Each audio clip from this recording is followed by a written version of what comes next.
Welcome to Hey Dr. Sue. So people submit their sex questions to me anonymously, and once a week I post one question and one answer. Do you have a sex question you've always wanted answered?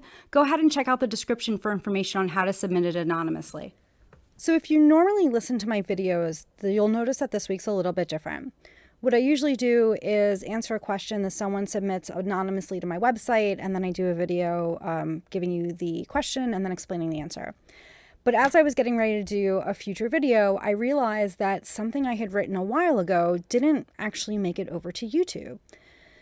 So when this all started, way back when, like a whopping 3 years ago, I was still doing my Hey Dr. Sue posts, but I was also doing something a little bit different.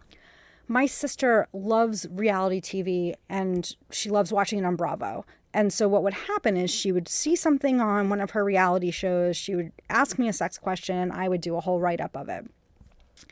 And so I had done something in response to something that came up on Real Housewives of Potomac. It was something about genitals and plastic surgery. And my sister, who I love dearly most days, told me to cut out the whole mini anatomy lesson I had included. She said it didn't really fit with the flow and it wasn't really about Real Housewives. And maybe she was right.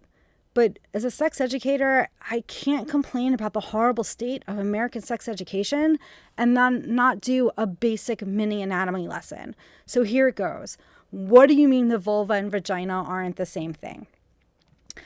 I'm going to use the terms man and woman to refer to biological sex. Gender is a whole different thing, which is why it's possible for a person to have a clitoris and identify as male. And if that confuses anyone out there, just drop me a question about it and I'll do a video on it. A woman's external genitalia, basically all the stuff you see on the outside, that's the vulva. The inner and outer lips are part of the vulva. These lips, which are technically called the labia majora and labia minora, they help to protect the clitoris and the vaginal opening. And forget what you see in porn and sadly some of the sex textbooks that are out there. There's no right way for the vulva to look. Sometimes the inner lips stick out, sometimes they don't. The vagina is actually the internal organ that leads up to the uterus. This is what people are referring to when they say birth canal.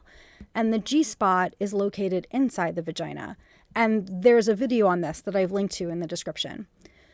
Does the rest of the vagina have some nerve endings? Sure, but not as many as people think. For most people, the clitoris is the fun part. It's located on the outside towards the very front of the vulva.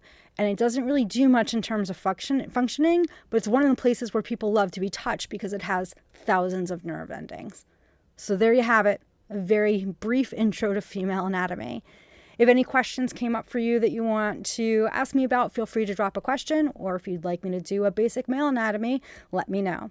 Until next time, be safe and have fun. Did you like that video? If so, make sure to like and subscribe to the channel. That way you'll know when new videos come out. Also check out the description to find out how to find me on Instagram, Medium, and Twitter. And make sure to check the description for links where you can submit your sex question.